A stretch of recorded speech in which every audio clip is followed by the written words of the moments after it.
good evening. Welcome to Maitri's Kitchen. Hope everybody is doing great. We are meeting up again after a very long gap. So today we are going to start with our all-time favorite snack, which is our crispy vada. And the specialty of this vada is it can be made instantly. So today we are going to do instant Rava Medu Vada, which is apt for breakfast and tea time. So let us get into our recipe and see what are the main ingredients needed to do this crispy Rava Medu Vada. Ingredient for our today's recipe is I have taken 1 cup of suji followed with chopped coriander leaves, chopped green chili, chopped ginger, followed with cumin seeds and crushed pepper. So the first step to proceed towards this crispy vada is as follows. So friends, I have taken 3.5 cups of water followed with 4 cups of suji. So the water is getting boiled. So meanwhile I am adding 2 tablespoons of refined oil. It's your choice. You can also add gingerly oil. I have added 2 spoons of oil followed with the required amount of salt.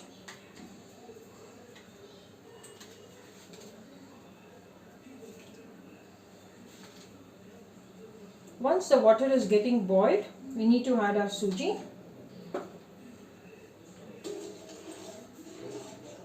You can find our water is getting boiled. At this stage, I am going to add our 2 cups of suji into it. It's already measured and kept. You just add it and you need to quickly stir it so that we don't have the lumps formed. This is how the consistency should be there. Our suji is nicely mixed with the warm water. So this is how it has to be non-sticky. Just sim the gas and close the lid and let it be in sim for 2 minutes and let us see what is next.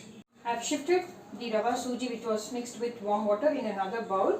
So followed with it I am going to add all these set ingredients. So starting with our green chilies, chopped 2 numbers, chopped ginger, 2 tablespoons of cumin seeds, chopped coriander leaves, finally 1 tablespoon of crushed pepper.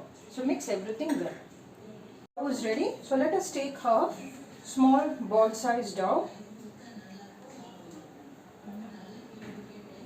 If needed, you can apply some oil in the palm. If not, you can just press it as per the required size. This goes very apt for a breakfast when we did not got prepared to do the vada. This will serve as a best instant vada. Yes, so our vada is ready. I'm just going to dip it in the oil. You can find our crispy vada is nicely getting tossed. Just flip it the other side. Yes, this vada is almost ready. So let us take it out and put another set of vadas. Here goes our crispy instant Rava Medu Vada. So please do try this recipe. This goes very well with breakfast and tea time. So watch my video, share my video, subscribe to my channel. We'll come up with another yummy recipe shortly. Happy cooking. Stay safe. Bye-bye.